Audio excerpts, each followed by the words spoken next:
Existe aí na sociedade um discurso acerca do funcionalismo público que paira no senso comum no sentido de dizer que funcionário público não trabalha, que funcionário público ganha muito e que funcionário público trabalha pouco.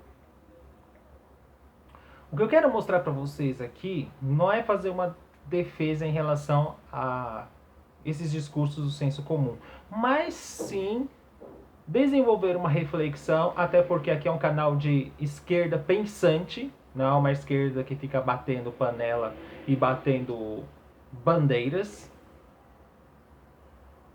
no sentido de refletir acerca da reforma do Estado proposta pelo senhor Paulo Guedes. Vocês viram nos jornais por aí que a reforma do Estado não vai atingir alguns setores. Forças Armadas, os nossos deuses do Olimpo, que são os juízes, desembargadores, e, adivinha, quem? Os fazedores da lei, o legislativo. A justificativa é que cada um desses setores tem regimes específicos. E se fosse necessário fazer uma alteração, o próprio legislativo deveria fazê-lo sobre ele. Olha só que interessante. Muito interessante, né? A questão aqui é: a reforma do Estado proposta visa acabar com o regime único que já foi uma conquista histórica ao longo de muitos anos e que tem uma segurança no sentido do funcionário público não estar refém de determinadas políticas e políticos. O que eu estou querendo dizer com isso? O político é eleito, depois ele vai embora, o governo muda, mas o funcionário fica. E se for possível o funcionário questionar as ações do governo, porque pode ser que haja algo errado, ele vai questionar, sem medo de sofrer represárias. Entenderam? Então aqui, a proposta da reforma do Paulo Guedes visa acabar com a estabilidade, com direitos como licença-prêmio e evolução funcional. Toda essa proposta, na verdade, é uma destruição do serviço público em si. Por que destruição? Porque você vai esgarçar o serviço público a tal ponto, deixá-lo sucateado a tal ponto, que ninguém mais vai querer ser funcionário público, ninguém vai prestar concurso para tal. A ideia é igualar a iniciativa privada, mas o funcionalismo público do baixo escalão, o funcionalismo do alto escalão, que são os que mais gastam e o que mais ganham.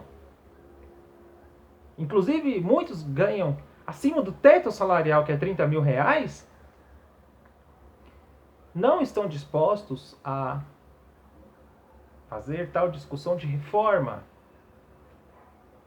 Agora, você, caro colega que está assistindo aqui, pare e pense: por que será que esses setores não estão inclusos na reforma? Use sua cabeça e pense. Chegue à sua própria conclusão que você vai entender o meu questionamento. Parou? Pensou? Já chegou numa conclusão? O nosso Estado brasileiro, ele corre o risco de ser destruído ao ponto de haver uma sociedade do salve-se quem puder, uma sociedade de empreendedores, empresários de si mesmos, sob o argumento da liberdade. Porque os neoliberais, para vocês entenderem o que eu estou querendo dizer, O argumento deles é: eu quero ser livre para escolher o serviço que eu quero, então é necessário acabar com essa regalia desses funcionários, porque eles não querem fazer nada, e não fazendo nada, eles sabem que não vão ser mandados embora. É claro que há muito mau funcionário público por aí, mas a questão, esse discurso do senso comum, tem como pano de fundo a questão da liberdade individual, onde cada sujeito escolhe aquilo que você quer. Vão ler o livro do Friedrich von Hayek sobre a questão da servidão, que lá vocês vão ver a filosofia individualista de vida que ele coloca e alguns exemplos que ele diz sobre a questão de ordem espontânea. Ou seja, se há uma desigualdade rolando na sociedade, eu vou falar em termos gerais, não vou entrar detalhadamente na obra, só para vocês entenderem o que eu estou querendo dizer. Se há uma desigualdade rolando na sociedade e o cara está sendo explorado no emprego do qual ele trabalha, ele tem a opção de sair daquele emprego e buscar outro.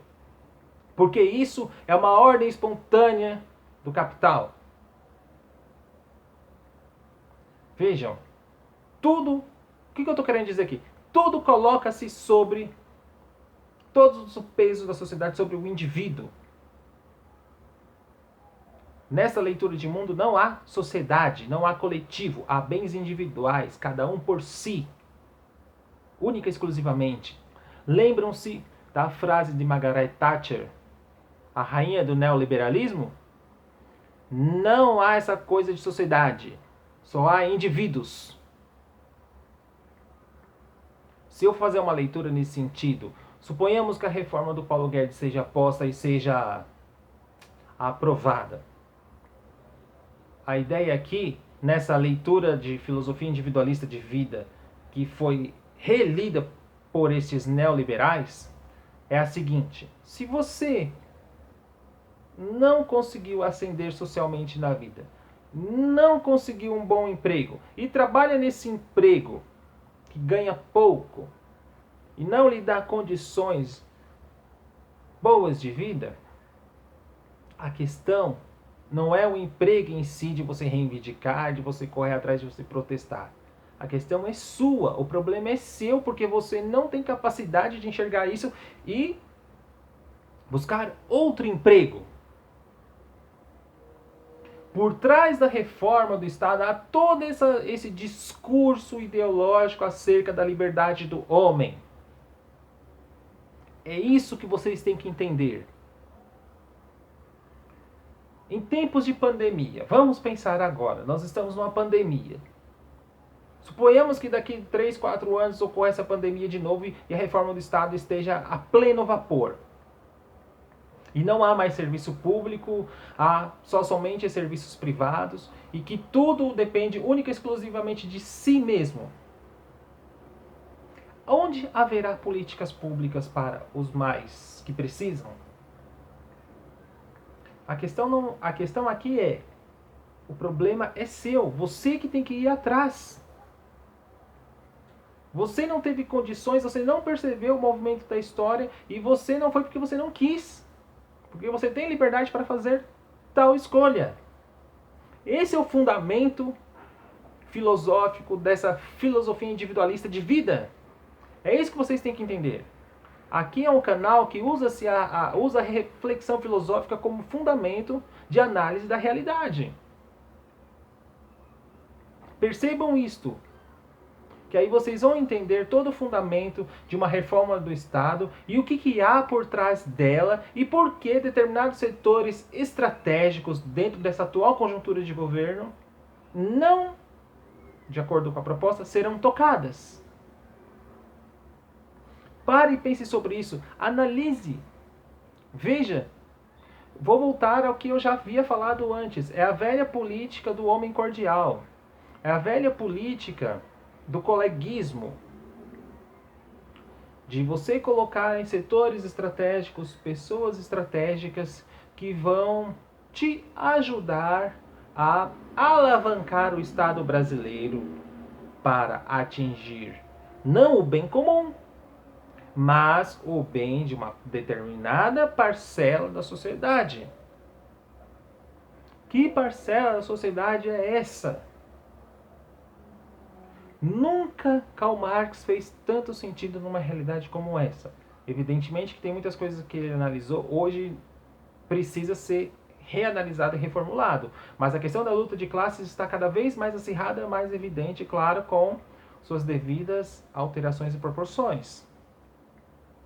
Pare, analise e veja qual o impacto dessa reforma do Estado diante de um Estado brasileiro como o nosso, afundado nas inúmeras desigualdades educacionais, sociais, de saúde, que nem agora não temos o Ministério da Saúde, há não sei quanto tempo, também não há Ministério da Educação também, desigualdade financeira. Vamos parar, pensar, analisar e refletir sobre tudo isso. Ok? Leia, se informe e pense. Até mais.